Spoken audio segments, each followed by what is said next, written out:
गुरुकुल की इस व्याख्यानमाला में आप सब लोगों का स्वागत है। मैं डॉक्टर पंकज कुमार मिश्र, संस्कृत विभाग, associate professor, Saint Stephen's College, अपनी इस व्याख्यानमाला को आगे बढ़ाते हुए भारतीय भाषा दर्शन इस विषय को लेकर के उपस्थित हूं। मित्रों, हम लगातार संस्कृत भाषा विज्ञान की चर्चा करते आ रहे हैं। भाषा विज्ञान के सूक्ष्माति सूक्ष्म तत्वों को हमने समझने का प्रयास किया है, उस पर जो एक मान्य टिप्पणी है उनको हमने जाना है। साथ ही मेरे जो कुछ उस पर सुलझाए गए विचार है उसे हमने प्रस्तुत किया आप लोगों के सामने। इसी क्रम में भाषा दर्शन को लेकर के एक नई मैं कह सकते हैं कि व्याख्या लेकर के उपस्थित हूं, क्योंकि भाषा दर्शन ने, जिसको सामान्य रूप से इंग्लिश में वही जो लैंग्वेज फिलॉसफी है यह नाम दिया जाता है, एक ऊहापोह की स्थिति उत्पन्न की है। क्योंकि सामान्य बोलचाल में भाषा है, हम बोलते हैं, आप सुनते हैं, हमारी इच्छा होती है, आप उसे ग्रहण करते हैं और इस प्रकार संवाद का आदान प्रदान होता है। लेकिन जब यह दर्शन शब्द आ जाता है तो यह एक उसकी दिशा को बदल देती है। इसका स्पष्ट मतलब है कि प्राचीन काल से ही इस भाषा के ऊपर में इतना चिंतन हुआ है, इतना अधिक चिंतन हुआ है कि और इतना व्यापक चिंतन हुआ है कि इसे दर्शन का नाम तक दे दिया गया। और तदनुसार हम आप लोगों के सामने जो विषय उपस्थित हुए थे, उन्हीं विषयों में हमने भाषा दर्शन के विकास को देखा। वैदिक परंपरा में भाषा दर्शन को किस प्रकार है उसे हम देखने की कोशिश कर रहे थे। शब्द प्रयोग एवं शब्दार्थ विषयक एक संक्षिप्त चिंतन आपके सामने मैंने प्रस्तुत किया था, और साथ ही गोपथ ब्राह्मण के उदाहरण के माध्यम से भाषा के विशिष्ट तत्व को प्रस्तुत किया था। उसके आगे हम लोग भाषा की इकाई की चर्चा शुरू कर चुके थे, लेकिन इसके साथ ही कतिपय ऐसी विशिष्ट सूचना ऐसा प्रतीत होता है कि छूटती रही है कि जिसे आपके सामने उपस्थित करना उतना ही अनिवार्य है जितना कि भाषा के सरल शब्दों में व्याख्यान। सर्वप्रथम हम देखते हैं कि एक जो दंडी का हमने कथन आपके सामने प्रस्तुत किया था, जिस कथन में वाचामेव प्रसादेन वर्तते लोक यात्रा की चर्चा की थी कि वाणी के माध्यम से ही, भाषा के माध्यम से ही, शब्दों के माध्यम से ही यह लोक यात्रा प्रवर्तित होती है। अर्थात मनुष्य जो अपनी जीवन यात्रा प्रारंभ करके खत्म करती है वह भाषा के माध्यम से ही। और अगर भाषा नहीं होती तो मानो यह समग्र संसार एक अंधकार के समान हमारे सामने विद्यमान होता, उपस्थित होता। इसलिए इस कथन से, दंडी के इस कथन के माध्यम से भाषा का महत्व और अधिक बढ़ जाता है। क्यों? क्योंकि भाषा के बिना मानवीय चिंतन ही संभव नहीं। हम जिस वेद, वेदांग, उपनिषद, ब्राह्मण, आरण्यक, शास्त्रीय ग्रंथ, चाहे दर्शन हो, साहित्य हो, अन्य सारे ग्रंथों का विश्लेषण प्रस्तुत करते हैं, परिचर्चा करते हैं, शिक्षा और शिक्षण की परंपरा चलती है, वो यदि भाषा नहीं होती तो यह कुछ भी संभव नहीं था। मानवीय बोध का पारस्परिक संप्रेषण के लिए अगर कोई आधार है तो वो भाषा है। भले ही हम इसमें संकेत शब्द को जोड़ दें, भले ही हम इशारा कह दें कि हम इशारों में भी बात को समझ लेते हैं, संकेत से भी बात को हम ग्रहण कर लेते हैं, वो एक विषय है, लेकिन उसमें तीव्रता नहीं होती, उसमें सूक्ष्मता नहीं होती, उसमें वेदना नहीं होती, उसमें संवेदना नहीं होती। इसलिए यह भाषा ही है जो हमारे हृदय को, जो हमारे मन को, हमारी बुद्धि को अपने में जकड़े हुए होती है, और तदनुसार हमारा शारीरिक जो अंग हैं वो भी अपनी विविध क्रियाओं में संलग्न होते हैं। इसके बाद कई प्रकार के प्रश्न होते हैं कि यद्यपि भाषा को एक सामान्य रूप से ध्वनि कहा गया, कि यह ध्वनि है, कहा क्या गया, मैं इसकी बार बार व्याख्या करता रहा हूं कि हम जो बोलते हैं वह केवल हमारी ध्वनि मात्र निकलती है। तो क्या सारी ध्वनियों का हम अर्थ लगा पाते हैं, या ध्वनि का अर्थ लगा पाना बहुत ही कठिन क्यों होता है? तो इसके नेपथ्य में यही बात आती है कि देखिए, हमने जिस ध्वनि की बात की है, ध्वनि तो पशु भी देते हैं, लेकिन पशुओं की उस ध्वनि का कोई अर्थ नहीं होता, हम उसके अर्थ को नहीं लगा पाते। इसी प्रकार शब्दातिरिक्त कतिपय ध्वनियां हम अपने मुख से निकालते हैं, अपने नाकों से निकाल लेते हैं। अपने हाथों से निकाल लेते हैं ध्वनियां, चुटकी आदि बजा करके, लेकिन उसका कोई अर्थ नहीं होता। क्यों नहीं अर्थ होता? क्योंकि हमने अपनी सुविधा के लिए उन ध्वनियों को एक संकेत, एक वर्ण संकेत दिया कि अगर गर्दन से, अगर कंठ से निकलने वाली ध्वनि होगी तो हम अमुक वर्ण कहेंगे, और दांत से टकरा करके जो निकलने वाली ध्वनि होगी हम उसको अमुक वर्ण कहेंगे। और उन्हीं वर्णों के समुच्चय से पद का निर्माण होता है, पद से वाक्य का निर्माण होता है, और वाक्य से हम संभाषण करते हैं। इसके साथ यह भी अर्थ होता कि वक्ता की प्रत्येक ध्वनि का अर्थ क्यों नहीं? स्वाभाविक है, अगर आप पाएं, अगर आप वैदिक ध्वनियों का विश्लेषण करें, अगर आप लौकिक ध्वनियों का विश्लेषण करें, तो कहीं 48 ध्वनियां हैं तो कहीं 52 ध्वनियां हैं। तो क्या केवल 48 ही ध्वनियां होती है या केवल 52 ही ध्वनियां होती हैं? नहीं, ध्वनि इससे भी अतिरिक्त होती हैं, और एक अनंत कह सकते हैं, इस प्रकार की अनंत ध्वनियां होती हैं। हर व्यक्ति विविध विविध प्रकार की ध्वनियों को निकाल पाने में सक्षम होता है। कोई शेर की ध्वनि निकाल लेता, कोई सियार की ध्वनि निकाल लेता, लेकिन भाषाई दृष्टि से उन ध्वनियों का हम अर्थ नहीं लगा पाते। यह भी क्यों? तो उसका भी वही उत्तर, क्योंकि उन ध्वनियों के लिए हमने कोई शब्द या हमने कोई वर्ण निश्चित नहीं किया, हमने कोई संकेत निश्चित नहीं किया। जैसे दो होठ के विच्छेद से जो निकलने वाली ध्वनि होती है वो पवर्ग है, प फ। तो हमने इसे कहा कि ये प है, हम इसे अब प से ही आगे कंटिन्यू करेंगे, या जो ध्वनि हमें सुनाई पड़ती है उसी ध्वनि को ग्रहण करके उसे हम पदों में, वर्णों में हम प्रयोग में लाएंगे। लेकिन अन्य जो ध्वनियां जिनका अर्थ हम नहीं लगा पाते, या वक्ता की जो अन्य ध्वनियां होती हैं उनका अर्थ नहीं होता, वो यही क्योंकि हमने उन ध्वनियों को चिह्नित नहीं किया, उनको कोई विशेष रूप नहीं दिया। इसी तरह से वर्णों से अर्थ का ज्ञान होता है या शब्द से, इसकी चर्चा यद्यपि वर्णवाद, पदवाद, वाक्यवाद आदि के क्रम में होगी, लेकिन यहां भी यह जानना है कि ध्वनि से जो निर्मित जो वर्ण होते हैं उन वर्णों से भी अर्थ का ज्ञान होता है, और शब्दों से भी अर्थ का ज्ञान होता है, और वाक्यों से भी अर्थ का ज्ञान होता है। तो यह चीज ध्यान रखना है कि केवल वर्ण से ही अर्थ का ज्ञान नहीं होता, केवल पद से ही अर्थ का ज्ञान नहीं होता, या केवल शब्द से ही अर्थ का ज्ञान नहीं होता, बल्कि कतिपय वर्णों की यह क्षमता होती है कि वो अर्थ दें। कतिपय पदों का यह सामर्थ्य होता है कि वह अर्थ दें, और कतिपय शब्दों का यह अर्थ होता है, शब्दों का यह महत्व होता है कि वो अर्थ दें। पुनः प्रश्न उत्पन्न होता है कि शब्द नित्य है या अनित्य। ये अगले विवेचन का विषय होगा। भाषा की इकाई क्या है, इसका विवेचन हम लोग करते आ रहे हैं। अब ये जो भाषा दर्शन की चिंतन धारा है, जैसा कि हम लोग सभी अगर काल दृष्टि से, अगर शास्त्रीय दृष्टि से या अन्य किसी भी प्रकार से अगर इसका विश्लेषण और विभाजन करें, तो हम इसे वैदिक दृष्टि से भी भाषाई चिंतन को समझने की कोशिश करते हैं। तंत्रादि ग्रंथों के माध्यम से भाषा की चिंतन धारा को समझने का प्रयास करते हैं।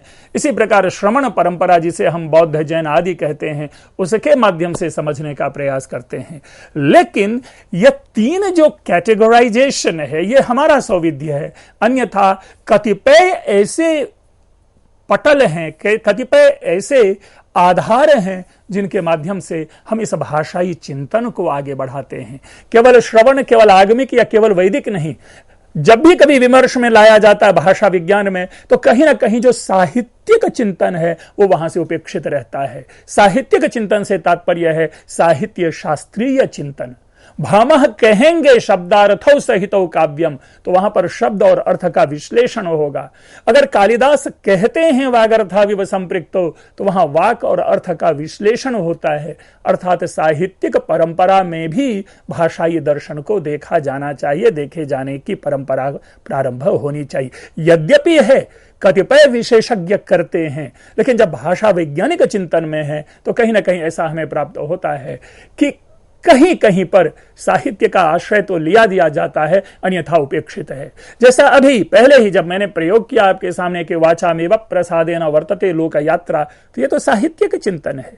यह कोई व्याकरण का चिंतन नहीं है, यह कोई वेद का चिंतन नहीं है, यह आगम का चिंतन नहीं है, ना ही यह श्रवण परंपरा का चिंतन है। तो यथोपयोग यथा प्रसंग हम साहित्यादि का उल्लेख लेते हैं, लेकिन विमर्श की समग्रता में वो उपेक्षित है। इसीलिए मैंने यहां पर कहा कि साहित्य को भी इस विचारधारा का विषय माना जाना चाहिए। इसी प्रकार अगर सुश्रुत हो, अगर चारवाक हो, अगर वाग्भट्ट हो, आर्यभट्ट प्रभृति जो महामनीषी हैं, जिसने कि वैज्ञानिक दृष्टि से, चिकित्सा शास्त्रीय दृष्टि से हमारे अंगोपांग का विश्लेषण किया है, तो वहां भी किसी न किसी रूप में इसका विमर्श उपलब्ध होता होगा, तो उसे भी इस क्रम में लाया जाना चाहिए। अब रही बात भाषा दर्शन का जो विकास है, विकास के माध्यम में भी वैदिक साहित्य रही, साहित्य शास्त्रीय परंपरा रही, प्रणेता के नामों को लेकर के ये भाषा दर्शन को माना जाने लगा, बाद में सिद्धांत प्रमुख हो गया, प्रणेता गौण हो गया। लेकिन इसके साथ ही हमने खंडन और मंडन से भी, पक्ष और विपक्ष प्रक्रिया से भी इन सिद्धांतों को जानने का प्रयास किया, क्योंकि जैसे ही अभिहितान्वयवाद की चर्चा होगी, स्वाभाविक रूप से वहां पर मानो अन्विताभिधान आ ही जाएगा, स्फोटवाद आ ही जाएगा। तो इस प्रकार से हमने खंडन के साथ साथ पक्ष और विपक्ष के भी मतों को हमें जान करके अपने इस भाषा दर्शन को विकसित करना चाहिए। मित्रों, वैदिक परंपरा की जहां तक बात आई थी, हमने उत्पत्ति आदि की चर्चा की थी, सारे तत्वों की चर्चा की थी, चार वाक तत्व की चर्चा की थी, और हमने कौन सी भाषा मनुष्य बोलते हैं उसकी भी चर्चा की थी, और तदनुसार नाम, आख्यात, उपसर्ग और निपात, इसकी चर्चा चार पद के रूप में जो वैदिक विश्लेषण है, वैदिक चिंतन है, इसका उल्लेख हमने किया था। लेकिन इस सबके साथ जो एक मान्य एक सिद्धांत प्रवर्तित हुआ, वह सिद्धांत प्रवर्तित हुआ शब्द प्रमाण का वयम। और यही कारण है कि न्याय दर्शन शब्द को प्रमाण मानते हैं। शब्द प्रमाण वहां पर आप्त वाक्य है, अर्थात अपने अनुभवों से, अपने ज्ञान से, अपने दिव्य चक्षु से जो कुछ नए विषय, नूतन विषय हमारे सामने हमारे प्राचीन मनीषियों ने उपस्थित किया, वे वाक्य भी, वे शब्द भी हमारे लिए प्रमाण बन जाते हैं। लेकिन प्रश्न उत्पन्न होता है कि ये जो सारे के सारे मनुष्य हैं, पशु हैं, वो इसी प्रकार से बात करते हैं। अब रही बात शब्द प्रमाण का वयम से तात्पर्य क्यों है, क्यों लिया गया?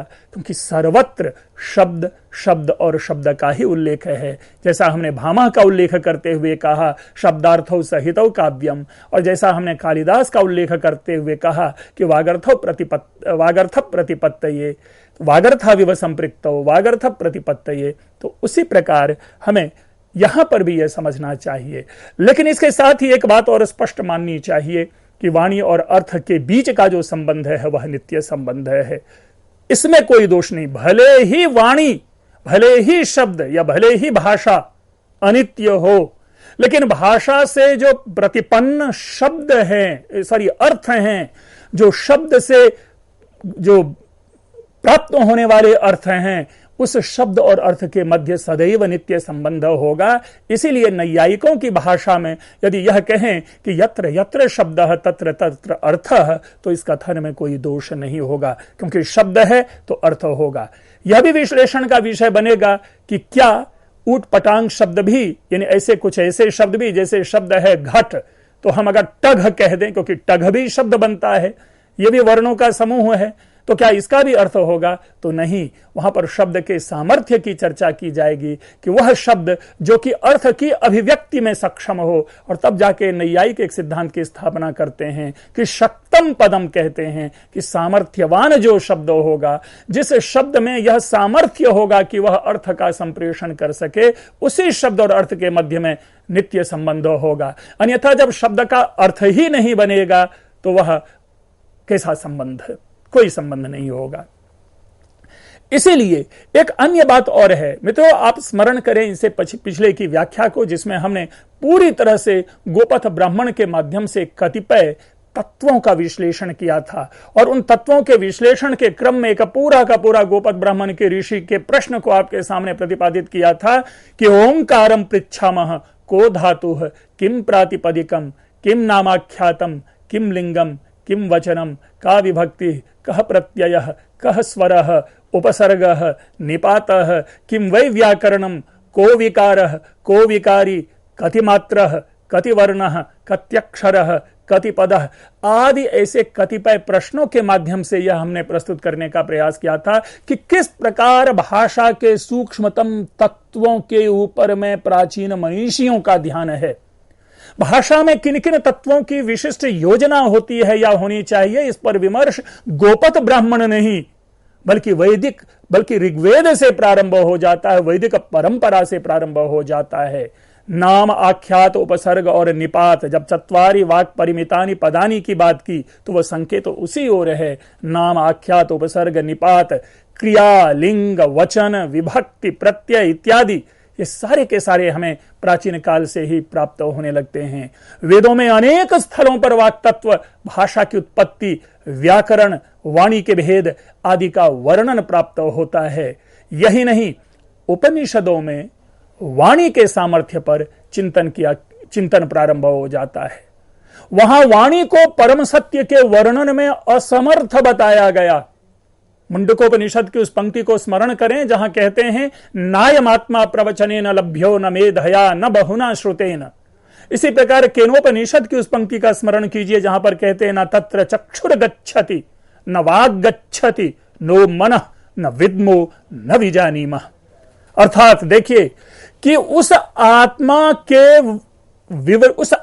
को प्राप्त करने के संदर्भ में वाणी जो है वो सर्वथा अक्षम है। वहां पर ना तो हमारी आंखें जा सकती और ना ही हमारी वाणी की ही पहुंच है। तो इस प्रकार से वाणी की महत्ता, वाणी की योग्यता, वाणी की सीमा आदि का निर्धारण वहां होने लगा उपनिषदीय परंपरा में। शब्दों के प्रतीक के रूप में प्रयोग तथा उसकी व्याख्या उपनिषद काल में होने लगी। उपनिषदों से प्राप्त निर्देश ने ही आगे स्फोटवाद को जन्म दिया, जहां स्फोट शब्द केवल ध्वनि मात्र का संकेतक नहीं है। अब जब हमने संकेत शब्द की बात की, प्रतीक शब्द की बात की, शब्दों के प्रतीक का क्या तात्पर्य है मित्रों, तो हम आप सभी जानते हैं कि कोई भी शब्द होते हैं उनके 3 प्रकार से अर्थ ग्रहण होते हैं, वाच्यार्थ, लक्ष्यार्थ और व्यंग्यार्थ। और अगर सही अर्थों में देखा जाए तो व्यंग्यार्थ जो है वो प्रतीकात्मक अर्थ को ही हमारे सामने प्रस्तुत करते हैं, जैसे कि बाद में आनंद वर्धन ने ध्वन्यालोक में प्रतीयमानम पुनरन्य देव के माध्यम से हमारे सामने प्रकट किया है। शब्दों के प्रतीक को समझने की कोशिश कीजिए। मैं बार बार एक पंक्ति आपके सामने रखता हूं कि घास कैसी भी हो चश्मा हरा होना चाहिए। अब जरा इस वाक्य को देखें, घास कैसी भी हो चश्मा हरा होना चाहिए। घास शब्द का कोई अर्थ नहीं है। यहां पर जो मुख्यार्थ है उसका बाध हो रहा है और जो नूतन अर्थ है, अभिनव अर्थ है, उसका ग्रहण हो रहा है। इसी प्रकार हरा होना चाहिए, घास हरा होना चाहिए जो है वो चश्मा हरा होना चाहिए। चश्मा में हरापन होता नहीं, लेकिन चश्मे के हरेपन के रूप में हम प्रतीक के रूप में वहां पर अर्थ ग्रहण करते हैं। तो यह तो मैंने आधुनिक उदाहरण दिया। प्राचीन ऐसे कई उदाहरण आपको प्राप्त होंगे जहां पर के शब्दों के प्रतीकात्मक अर्थ लिए जाते हैं। चाहे अग्नि का अर्थ क्या हो, अग्नि भी वहां पर आग मात्र का द्योतक नहीं बन जाता, बल्कि एक प्रतीक का द्योतक है। चाहे वो कर्म का प्रतीक हो, चाहे गतिशीलता का प्रतीक हो, चाहे वो कुछ भी हो। तो उपनिषद कालीन चिंतन की बात आई। इसी प्रकार भारतीय भाषा दर्शन के विषय में प्रातिशाख्य और निरुक्त का योगदान अत्यंत महत्वपूर्ण है। प्रातिशाख्य वैदिक काल के सिद्धांतों एवं प्रायोगिक ध्वनि विज्ञान के ग्रंथ हैं। आप लोग सभी जानते हैं जो शिक्षा आदि हैं वो प्रातिशाख्य के अंतर्गत परिगणित होते हैं। तो प्रातिशाख्य वर्ण क्रम, वर्णोच्चारण आदि के विषय में एक बड़ा ही तार्किक विश्लेषण प्रस्तुत करता है। वहीं शब्दों का मंत्रों में सही प्रयोग के लिए निरुक्त में शब्दों की उत्पत्ति तथा अर्थ का विश्लेषण किया गया है, जो आगे चलकर व्याकरण, न्याय तथा मीमांसा के भाषा चिंतन का आधार बना। वो निरुक्त देखिए, वो निरुक्त हो या प्रातिशाख्य हो, इन्हीं कतिपय ग्रंथों ने व्याकरण, न्याय तथा मीमांसा के भाषा विषयक चिंतन को एक नूतन विषय, एक नूतन दिशा प्रदान की। एक परंपरा देखते चले आए। ये चिंतन है, ये भाषाई चिंतन है, ये भाषा दर्शन है। अब रही बात व्याकरण दर्शन की, तो इसे भी देखें कि यूं तो व्याकरण दर्शन की बात या व्याकरण का विमर्श, जैसा इंद्र के उदाहरण के माध्यम से पहले ही कहा जा चुका है कि पाणिनि से पहले भी कतिपय 9 या 11 व्याकरण हो चुके हैं, वैयाकरण हो चुके हैं। इसका यह अर्थ नहीं कि पाणिनि ने ही सर्वप्रथम व्याकरण की रचना की, नहीं, ऐसा नहीं है। लेकिन व्याकरण की जो स्पष्टता है, व्याकरण का जो जनग्राहिता है, लोकग्राहिता है, आवश्यक रूप में वह पाणिनि से प्रारंभ होता है। पाणिनि के द्वारा प्रयुक्त, आप जरा कुछ कतिपय पारिभाषिक शब्दों पर ध्यान दें। विभाषा, पदविधि, आदेश, विप्रतिषेध, उपमान, लिंग, क्रियातिपत्ति, काल विचार, वीप्सा, प्रत्यय लक्षण, भाव लक्षण, शब्दार्थ, प्रकृति, प्रभृति शब्द इस बात के प्रतीक हैं कि पाणिनि समकालीन जगत के भाषा विमर्श से तथा भाषा के दार्शनिक वादों से पूर्ण रूप से अवगत थे। दूसरे शब्दों में केवल पाणिनि ने ही इन शब्दों को हमारे सामने प्रस्तुत नहीं किया, बल्कि पाणिनि कालीन या पाणिनि से पूर्व जो भाषा विषयक विमर्श चल रहे थे उन सबको ग्रहण किया और उसे अपने व्याकरण में समाविष्ट किया। वे न केवल भाषा के सैद्धांतिक वादों के व्याख्या थे, बल्कि भाषा रसायन के सूक्ष्म उद्भावक भी थे। अब यह भाषा रसायन, ये शब्द मैंने प्रयोग किया है, और भाषा रसायन क्या होता है मित्रों, हम आप सभी जानते हैं रसायन, रसायन शास्त्र, केमिस्ट्री, केमिकल्स, इसमें क्या होता है? 2 या 2 के अधिक तत्वों के मिश्रण से जो उत्पन्न होने वाले नूतन यौगिक तत्व होते हैं या कोई ऐसे नूतन मिश्रण का निर्माण होता है। सामान्य भाषा में हम लोग H2SO4, जहां पर कि सल्फर भी है, ऑक्सीजन भी है, हाइड्रोजन भी है, इनके मिश्रण से एक गंधकाम्ल बना लिए जाते हैं। इसी प्रकार अत्यंत सहज जो सभी जानते वह है क्या कि जल जो है वो हाइड्रोजन और ऑक्सीजन के अणुओं का सम्मिश्रण है। तो ये केमिस्ट्री में पढ़ते हैं। इसी प्रकार 2 वर्णों के मेल से क्या नूतन वर्णों की उत्पत्ति होगी, यहां पर 2 या 2 से अधिक वर्ण में ले रहा हूं। यहीं पर जो है भाषा रसायन शब्द जो है वो अपनी अनवर्थता को प्रकट करता है। अब सूत्रों को स्मरण में लाएं, झलाम जशोंते। कहां देखिए, स्वाभाविक मनुष्य की प्रक्रिया है। जिसने पाणिनि को नहीं पढ़ा है वो भी जगत ईश नहीं बोलते, उनकी स्वाभाविक प्रक्रिया से जगदीश शब्द निकल आते हैं। इसी प्रकार जो वाक्मय शब्द नहीं बोल पाते, वांग्मय है, वो स्वाभाविक प्रक्रिया है। तो पाणिनि ने इस चीज को समझा और ये बताया कि अगर अनुनासिक से पूर्व कोई यर प्रत्याहार हो तो उस यर प्रत्याहार का परिवर्तन किस में होता है। तो इस केमिस्ट्री को उन्होंने समझा। उस जगदीश में जो त द में कन्वर्ट हो रहा है उस रसायन को समझा कि एक रसायन, एक तत्व त है, दूसरा तत्व स्वर वर्ण है, और इन दोनों के मेल से जो त है वो तृतीय वर्ण में परिणत हो जाएगा। ठीक उसी प्रकार ऑक्सीजन के 1 या 2 परमाणु या जो भी है, मैं उसमें नहीं जाना चाहूंगा क्योंकि विशुद्ध ये विज्ञान का विषय है, लेकिन हाइड्रोजन और ऑक्सीजन के परमाणु से जिस प्रकार एक नूतन जल का निर्माण होता है, उसी प्रकार 2 वर्णों के मेल से एक नूतन वर्ण की संरचना होती है। भाषा के इस रसायन को पाणिनि ने हमारे सामने प्रस्तुत किया है। मित्रों, हमारी ये परंपरा, हमारी ये श्रृंखला जारी रहेगी। समयाभाव के कारण इस विषय को यहीं परिणति प्रदान कर रहा हूं, लेकिन यहीं से फिर मैं अपने अगले व्याख्यान में प्रारंभ करूंगा। आप लोगों ने इसे ध्यान से सुना, आप लोगों का बहुत बहुत धन्यवाद।